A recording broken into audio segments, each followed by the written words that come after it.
Bottom of the duck ಏನ್ ಬಂದಿದೆ? King of cup ಬಂದಿದೆ. ನಮ್ಮ ಲವ್ ಲೈಫ್ ವಿಚಾರದಲ್ಲಿ ಬ್ಯಾಲೆನ್ಸ್ ಅನ್ನ ಮಾಡಬೇಕು ಅನ್ನುವಂತಹ ಆಲೋಚನೆಯಲ್ಲಿರುವಂತಹದ್ದು ನಿಮ್ಗೆ ರೆಪ್ರೆಸೆಂಟ್ ಆಗ್ತಾ ಇದೆ. ಎಮೋಷನಲ್ ಆಗಿ ನೀವು ತುಂಬಾ ಯೋಚನೆಯನ್ನ ಮಾಡ್ತಾ ಇರುವಂತಹದ್ದು, ಒಂದು ಬ್ಯಾಲೆನ್ಸ್ ಇರಬೇಕು, ಒಂದು ರೀತಿಯ ಸ್ಟೇಬಲ್ ಆಗಿರ್ಬೇಕು ನನ್ನ ಲವ್ ಲೈಫು ಅನ್ನುವಂತಹ ಆಲೋಚನೆಯನ್ನ ಮಾಡ್ತಾ ಇರುವಂತಹದ್ದು ರೆಪ್ರೆಸೆಂಟ್ ಆಗ್ತಾ ಇದೆ. ರೀಡಿಂಗ್ ಅನ್ನ ಶುರು ಮಾಡೋಣವಾ? ಓಕೆ. ಇನ್ ಪಾಸ್ಟ್ ಅಲ್ಲಿ ನಾನು ಇವಾಗ ರೀಡಿಂಗ್ ಅನ್ನ ತಗೋತಾ ಇರೋದು ಯಾವ್ದು ಗೊತ್ತಾ? ಸೊ ಪಾಸ್ಟ್ ನ ಬಗ್ಗೆ ಮತ್ತೆ ನಿಮ್ಮ ಲವ್ ಲೈಫಿನ ಪಾಸ್ಟ್ ನ ಬಗ್ಗೆ, ಅಟ್ ಪ್ರೆಸೆಂಟಿನ ಬಗ್ಗೆ, ಹಾಗೇನೆ ಇಮಿಡಿಯೇಟ್ ಫ್ಯೂಚರಿನ ಬಗ್ಗೆ ನಾನು ರೀಡಿಂಗ್ ಅನ್ನ ತಗೋತಾ ಇರೋದು. ಓಕೆನಾ? So bottom of the duck ಅಲ್ಲಿ ಏನಿತ್ತು?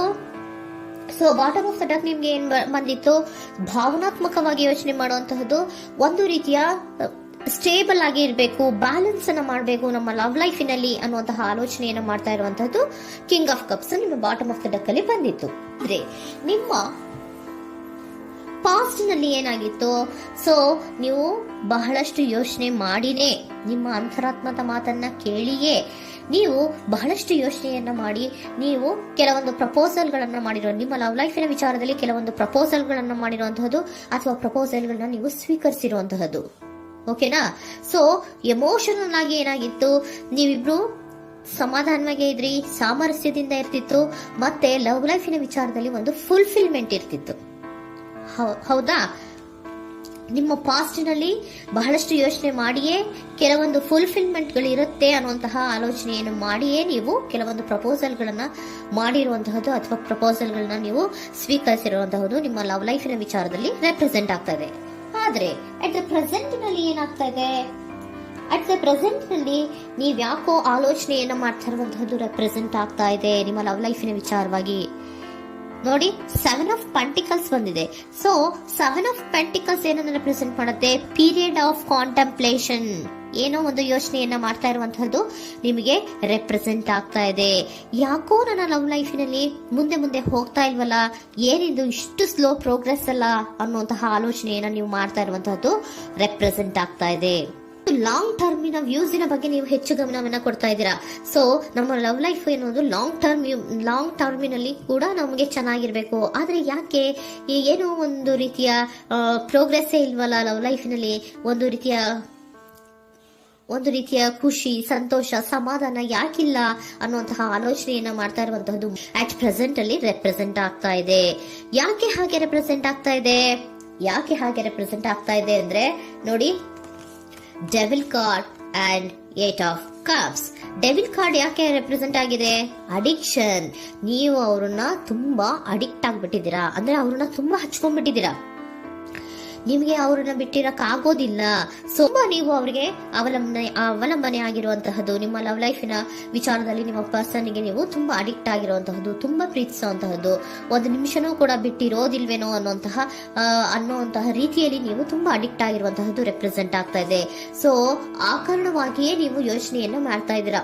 ಸೊ ಯಾವುದೇ ಲವ್ ಲೈಫಿನಲ್ಲಿ ಯಾವುದೇ ರೀತಿಯ ಮುಂದುವರಿಕೆ ಕಾಣ್ತಾ ಇಲ್ವಲ್ಲ, ಏನಾಗ್ಬೋದು, ಏನಾದ್ರೂ ನಾನು ಪ್ರೀತಿಯನ್ನ ಬಿಟ್ಟು ಮುಂದೆ ಹೋಗ್ಬೇಕಾಗುತ್ತಾ ಬೇಜಾರಿನಲ್ಲಿ ಅನ್ನುವಂತಹ ಆಲೋಚನೆಯನ್ನ ಮಾಡ್ತಾ ಇರುವಂತಹದ್ದು ಅಟ್ ಪ್ರೆಸೆಂಟಿನಲ್ಲಿ ರೆಪ್ರೆಸೆಂಟ್ ಆಗ್ತಾ ಇದೆ. ಯಾಕಂದ್ರೆ ಯಾವುದೇ ರೀತಿಯ ಮುಂದುವರಿಕೆಗಳು ಇಲ್ಲ. ಸೊ ನಿಮ್ಮಲ್ಲಿ ಏನಿದೆ? ಕೆಲವೊಂದು ರೀತಿಯ ಸ್ಟಾಗ್ನೇಷನ್ ಅಲ್ಲಿ ಇದೆ, ಅಸಮಾಧಾನಗಳಿದೆ, ಭಿನ್ನಾಭಿಪ್ರಾಯಗಳಿದೆ. ಯಾವುದೇ ರೀತಿಯ ಲವ್ ಲೈಫ್ ನಲ್ಲಿ ಒಂದು ರೀತಿಯ ಖುಷಿ ಅನ್ನೋದು ಅಟ್ ಪ್ರೆಸೆಂಟ್ ಅಲ್ಲಿ ನಿಮ್ಗೆ ಕಾಣ್ತಾ ಇಲ್ಲ.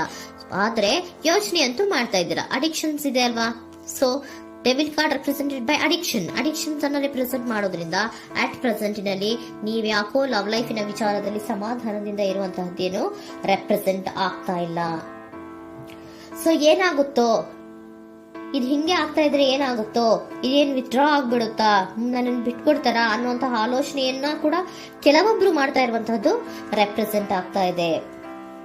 Next, in the near future ಅಲ್ಲಿ ಅಥವಾ ಇಮಿಡಿಯೇಟ್ ಫ್ಯೂಚರ್, ಇದು 1 ಮಂತಿನ ರೀಡಿಂಗ್ ಅಷ್ಟೇ, ಇನ್ನು ಲೈಫ್ ಲಾಂಗ್ ಇನ ರೀಡಿಂಗ್ ಅಲ್ಲ. ಓಕೆನಾ? ಜಸ್ಟ್ 1 ಮಂತಿನ ರೀಡಿಂಗ್ ಅಷ್ಟೇ. ನೆಕ್ಸ್ಟ್ ಬಂದಿರುವಂತಹದ್ದು ಯಾವುದು? 8 ಆಫ್ ಪೆಂಟಿಕಲ್ಸ್ ಬಂದಿದೆ. ಸೊ 8 ಆಫ್ ಪೆಂಟಿಕಲ್ಸ್ ಏನ್ ಮಾಡ್ಬೇಕಿತ್ತು? ನೀವು ಈ ಅಡಿಕ್ಷನ್ಸ್ ಅನ್ನ ಬಿಟ್ಟು, ಯೋಚನೆಯನ್ನ ಬಿಟ್ಟು, ಏನಕ್ಕೆ ಅಸಮಾಧಾನ ಆಗ್ತಾ ಇದೆ ಅನ್ನೋದನ್ನೆಲ್ಲ ಬಿಟ್ಬಿಟ್ಟು ನೀವು ಫೋಕಸ್ ಅನ್ನ ಮಾಡುವಂತಹದ್ದು ರೆಪ್ರೆಸೆಂಟ್ ಆಗ್ತಾ ಇದೆ. ಸೊ ಏನ್ ಫೋಕಸ್ ಮಾಡುವಂತಹದ್ದು?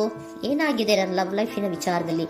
ಎಲ್ಲ ಚೆನ್ನಾಗೇ ಇತ್ತಲ್ಲ ನೋಡಿ, ಪಾಸ್ಟಿನಲ್ಲಿ ನಿಮಗೆ ಚೆನ್ನಾಗೇ ಇತ್ತಲ್ಲ, ಯೋಚನೆ ಮಾಡಿನೇ ತಾನೇ ನೀವು ಲವ್ ಲೈಫಿನಲ್ಲಿ ಪ್ರಪೋಸಲ್ಗಳನ್ನ ಸ್ವೀಕರಿಸಿದ್ದು, ಮತ್ತೆ ಅಲ್ಲಿ ಫುಲ್ಫಿಲ್ಮೆಂಟ್ ಇರುತ್ತೆ ಅಂತ ತಾನೇ ನೀವು ಸಮಾಧಾನವಾಗಿ ಪ್ರಪೋಸಲ್ಗಳನ್ನ ಸ್ವೀಕಾರ ಮಾಡಿದ್ದು. ಆದ್ರೆ ಪ್ರೆಸೆಂಟಿನಲ್ಲಿ ಕೆಲವೊಂದು ರೀತಿಯ ಭಿನ್ನಾಭಿಪ್ರಾಯಗಳು, ಕೆಲವೊಂದು ರೀತಿಯ ಅಡಿಕ್ಷನ್ಗಳು, ಕೆಲವೊಂದು ರೀತಿಯ ಯೋಚನೆಯನ್ನು ಮಾಡ್ತಾ ಇರುವಂತಹದ್ದು ರೆಪ್ರೆಸೆಂಟ್ ಆಗ್ತಾ ಇದೆ. ಅಟ್ ಪ್ರೆಸೆಂಟಿನಲ್ಲಿ ನೀವೇನು ಸಮಾಧಾನವಾಗಿ ಲವ್ ಲೈಫಿನಲ್ಲಿ ಇಲ್ಲದೆ ಇರುವಂತಹದ್ದು ರೆಪ್ರೆಸೆಂಟ್ ಆಗ್ತಾ ಇದೆ. ಆದ್ರೆ ಇಮಿಡಿಯೇಟ್ ಫ್ಯೂಚರಿನಲ್ಲಿ ಏನಾಗ್ತಾ ಇದೆ, 8 ಆಫ್ ಪೆಂಟಿಕಲ್ಸ್ ಬಂದಿದೆ. ಸೊ 8 ಆಫ್ ಪೆಂಟಿಕಲ್ಸ್ ಏನನ್ನ ರೆಪ್ರೆಸೆಂಟ್ ಮಾಡುತ್ತೆ? ಓಕೆ, ನೀವೇನ್ ಮಾಡ್ತಾ ಇದ್ದೀರಾ, ಬಹಳಷ್ಟು ಫೋಕಸ್ ಅನ್ನ ನಿಮ್ಮ ಲವ್ ಲೈಫಿನ ವಿಚಾರದಲ್ಲಿ ಮಾಡ್ತಾ ಇರುವಂತಹದ್ದು. ಏನ್ ಮಾಡ್ಬೇಕು, ಯಾಕಿಷ್ಟು ಭಿನ್ನಾಭಿಪ್ರಾಯಗಳು ಬರ್ತಾ ಇದೆ ಅನ್ನೋದ್ರ ಬಗ್ಗೆ ನೀವು ಯೋಚನೆಯನ್ನ ಮಾಡ್ತಾ ಇರುವಂತಹದ್ದು ರೆಪ್ರೆಸೆಂಟ್ ಆಗ್ತಾ ಇದೆ. ನೋಡಿ, ಅದರ ಬಗ್ಗೆ ಹಾರ್ಡ್ ವರ್ಕ್ ಅನ್ನ, ಲವ್ ಲೈಫಿನ ವಿಚಾರವಾಗಿ ಸ್ವಲ್ಪ ಹಾರ್ಡ್ ವರ್ಕ್ ಅನ್ನ ಮಾಡ್ತಾ ಇರುವಂತಹದ್ದು ರೆಪ್ರೆಸೆಂಟ್ ಆಗ್ತಾ ಇದೆ. ಸೊ ಬಹಳಷ್ಟು ಕಮಿಟ್ಮೆಂಟ್ ಅನ್ನ ಇಟ್ಕೊಂಡು ಇದನ್ನ ನಾನು ಸರಿ ಮಾಡ್ಕೊಳ್ಳೇಬೇಕು ಅನ್ನುವಂತಹ ಆಲೋಚನೆಯನ್ನ ಮಾಡ್ತಾ ಇರುವಂತದ್ದು. ಸರಿ ಆಗ್ಲೇಬೇಕು, ಈ ಎಲ್ಲಾ ರೀತಿಯ ಅಸಮಾಧಾನಗಳಿಂದ ನಾನು ಆಚೆ ಬರಬೇಕು, ಸಮಾಧಾನವಾಗಿರ್ಬೇಕು, ಬ್ಯಾಲೆನ್ಸ್ ಅನ್ನ ಮಾಡಬೇಕು ಅನ್ನೋದನ್ನ ನೀವು ಇಟ್ಕೊಂಡು ನೀವು ಹಾರ್ಡ್ ವರ್ಕ್ ಅನ್ನ ನಿಮ್ ಲವ್ ಲೈಫಿನ ವಿಚಾರದಲ್ಲಿ ಮಾಡ್ತಾ ಇರುವಂತದ್ದು ರೆಪ್ರೆಸೆಂಟ್ ಆಗ್ತಾ ಇದೆ. ನೆಕ್ಸ್ಟ್ ಕಾರ್ಡ್ ಕೂಡ ನಿಮ್ಗೆ ಕಿಂಗ್ ಆಫ್ ಸೋರ್ಟ್ಸ್ ಬಂದಿದೆ. ಸೊ ಕಿಂಗ್ ಆಫ್ ಸೋರ್ಟ್ಸ್ ಏನನ್ನ ರೆಪ್ರೆಸೆಂಟ್ ಮಾಡುತ್ತೆ? ಸ್ಪಷ್ಟವಾಗಿ ಥಿಂಕ್ ಅನ್ನ ಮಾಡ್ತಾ ಇದ್ದೀರಾ. ನಮ್ಮ ಲವ್ ಲೈಫಿನ ವಿಚಾರದಲ್ಲಿ ಯಾಕೆ ಅಸಮಾಧಾನ ಬರ್ತಾ ಇದೆ, ಯಾಕೆ ಭಿನ್ನಾಭಿಪ್ರಾಯ ಬರ್ತಾ ಇದೆ, ನಾನಂತೂ ಅವ್ರನ್ನ ಬಿಟ್ಟಿರಕ್ಕಾಗಲ್ಲ. ಸೊ ನಾನೇನ್ ಮಾಡ್ಬೇಕು, ಇದನ್ನೆಲ್ಲ ಕೂಡ ಬ್ಯಾಲೆನ್ಸ್ ಅನ್ನ ಮಾಡ್ಬೇಕು. ಅದಕ್ಕೆ ನಾನು ಏನ್ ಮಾಡ್ಬೇಕು, ಫೋಕಸ್ ಅನ್ನ ಮಾಡ್ಬೇಕು. ಫೋಕಸ್ ಅನ್ನ ಮಾಡಿ ಅಲ್ಲಿ ನೀವು ಕರೆಕ್ಟ್ ಆಗಿ ಕ್ಲಿಯರ್ ಥಿಂಕಿಂಗ್ ಅನ್ನ ಮಾಡಿ, ಒಂದು ಸ್ಟ್ರಾಂಗ್ ವಿಲ್ ಪವರ್ ಅನ್ನ ಇಟ್ಕೊಂಡು ನೀವು ಮೆಚ್ಯೂರ್ ಆಗಿ ಥಿಂಕ್ ಮಾಡಿ ಕೆಲವೊಂದು ರೀತಿಯ ನಿರ್ಧಾರಗಳನ್ನ ಮಾಡುವಂತಹದ್ದು ರೆಪ್ರೆಸೆಂಟ್ ಆಗ್ತದೆ. ನೋಡಿ, ಸ್ಟ್ರಾಂಗ್ ಆಗಿ ಒಂದು ವಿಲ್ ಪವರ್ ಅನ್ನ ಇಟ್ಕೊಂಡು ಫೋಕಸ್ ಅನ್ನ ಮಾಡಿ ನೀವು ನಿಮ್ಮ ಲವ್ ಲೈಫಿನ ವಿಚಾರದಲ್ಲಿ ಬಹಳಷ್ಟು ಧೈರ್ಯದಿಂದ ನಿಮ್ಮ ಲವ್ ಲೈಫಿನ ವಿಚಾರವನ್ನ ಅಥವಾ ಲವ್ ಅನ್ನ ನೀವು ಬ್ಯಾಲೆನ್ಸ್ ಅನ್ನ ಮಾಡುವಂತಹದ್ದು ರೆಪ್ರೆಸೆಂಟ್ ಆಗ್ತಾ ಇದೆ. ಈಗ ಅಟ್ ಪ್ರೆಸೆಂಟ್ ಅಲ್ಲಿ ನಿಮಗೆ ಬೇಜಾರಿರಬಹುದು, ವಿಧಾನಗಳಿರಬಹುದು, ಆದ್ರೆ ಇನ್ ನೆಕ್ಸ್ಟ್ ನಿಂದ ನಿಯರ್ ಫ್ಯೂಚರ್ ಅಲ್ಲಿ ನೀವು ಅದನ್ನ ಫೋಕಸ್ ಮಾಡುವಂತಹದ್ದು, ಅದರ ಕಡೆಗೆ ಹೆಚ್ಚು ಗಮನವನ್ನ ಕೊಡೋದು, ಕ್ಲಾರಿಟಿಯ ಥಿಂಕಿಂಗ್ ಅನ್ನ ಮಾಡುವಂತಹದ್ದು, ಕ್ಲಿಯರ್ ಆಗಿ ಥಿಂಕಿಂಗ್ ಅನ್ನ ಮಾಡೋದು, ಕ್ಲಾರಿಟಿಗೆ ಬರುವಂತಹದ್ದು, ಧೈರ್ಯವಾಗಿ ಮುಂದೆ ಹೋಗುವಂತಹದ್ದು ನಿಮ್ಗೆ ರೆಪ್ರೆಸೆಂಟ್ ಆಗ್ತಾ ಇದೆ. ಅದೇ ನಿಮಗೆ ಬಾಟಮ್ ಆಫ್ ದ ಡಕ್ ಬಂದಿರುವಂತಹದ್ದು ಕಂಡ್ರಿ, ಕಿಂಗ್ ಆಫ್ ಕಪ್ಸ್ ಬಂದಿದೆ. ಸೊ ಕಿಂಗ್ ಆಫ್ ಕಪ್ಸ್ ಏನು, ನೀವು ಭಾವನಾತ್ಮಕವಾಗಿ ಯೋಚನೆ ಮಾಡ್ತಿದ್ದೀರಾ, ನಿಮ್ಮ ಲವ್ ಲೈಫಿನ ವಿಚಾರದಲ್ಲಿ ಒಂದು ಬ್ಯಾಲೆನ್ಸ್ ಅನ್ನ ಮಾಡಬೇಕು ಅನ್ನುವಂತಹ ಆಲೋಚನೆಯನ್ನ ಮಾಡ್ತಾ ಇರುವಂತಹದ್ದು. ಓಕೆನಾ? ಹಾಗಿದ್ರೆ ಏಂಜಲ್ ಗೈಡೆನ್ಸ್ ನಿಮ್ಗೆ ಏನ್ ಕೊಡ್ತಾರೆ ಅನ್ನೋದನ್ನ ನೋಡೋಣವಾ? Okay, be assertive, very good, trust. ನೋಡಿ, ದೃಢವಾಗಿ ಇರಿ, ಏನೂ ಆಗಿಲ್ಲ. ನೀವು ಅಷ್ಟೊಂದು ಯೋಚನೆಯನ್ನ ಮಾಡುವಂತಹದ್ದೇನೂ ಆಗಿಲ್ಲ. ಕೆಲವೊಂದು ರೀತಿಯ ವೇರಿಯೇಷನ್ಗಳಾಗಿರುತ್ತೆ. ಸೊ ವೇರಿಯೇಷನ್ಗಳಾಗಿದ್ರೂ ಕೂಡ ನೀವು ಫೋಕಸ್ ಅನ್ನ ಮಾಡ್ತೀರಾ, ಅದರಲ್ಲಿ ನಿಮ್ಗೇನು ನಷ್ಟ ಏನೂ ಆಗಲ್ಲ, ಅಥವಾ ನೀವು ಏನನ್ನೂ ಕೂಡ ಕಳ್ಕೊಂಡು ನೀವು ಆಚೆ ಬರಲ್ಲ. ಫೋಕಸ್ ಅನ್ನ ಮಾಡಿ ಕರೆಕ್ಟ್ ಆಗಿ ಕ್ಲಿಯರ್ ಥಿಂಕಿಂಗ್ ಅನ್ನ ಮಾಡಿ ನೀವು ಕರೆಕ್ಟ್ ಆಗಿ ಮಾತಾಡ್ಬಿಟ್ರೆ ನಿಮ್ಮ ಲವ್ ಲೈಫಿನಲ್ಲಿ ಬ್ಯಾಲೆನ್ಸ್ ಅನ್ನೋದು ಬಂದ್ಬಿಡುತ್ತೆ. ಓಕೆನಾ? ಬಿ ಅಸರ್ಟಿವ್, ದೃಢವಾಗಿರಿ, ಧೈರ್ಯವಾಗಿರಿ, ಟ್ರಸ್ಟ್, ನಂಬಿಕೆಯಿಂದ ಇರಿ, ಏನೂ ಆಗಲ್ಲ. ನೀವು ಅಷ್ಟೊಂದು ಅಸಮಾಧಾನ ಮಾಡ್ಕೊಂಡು ಅಷ್ಟೊಂದು ಬೇಜಾರನ್ನ ಮಾಡ್ಕೊಂಡು ಏನಾಗ್ತಿದೆಯೋ ಅಂತ ಗಾಬರಿ ಪಡುವಂತಹದ್ದೇನೂ ಆಗಿಲ್ಲ. ಸ್ವಲ್ಪ ವೇರಿಯೇಷನ್ಗಳಾಗಿದ್ರೂ ಕೂಡ ಇನ್ ನಿಯರ್ ಫ್ಯೂಚರ್ ನಲ್ಲಿ ನಿಮಗೆ ಸಮಾಧಾನ ಆಗುತ್ತೆ, ಖುಷಿ ಆಗುತ್ತೆ. ನಿಮ್ ಲವ್ ಲೈಫಿನ ವಿಚಾರದಲ್ಲಿ ಕೆಲವೊಂದು ಬ್ಯಾಲೆನ್ಸ್ ಗಳನ್ನ ಮಾಡ್ತೀರಾ.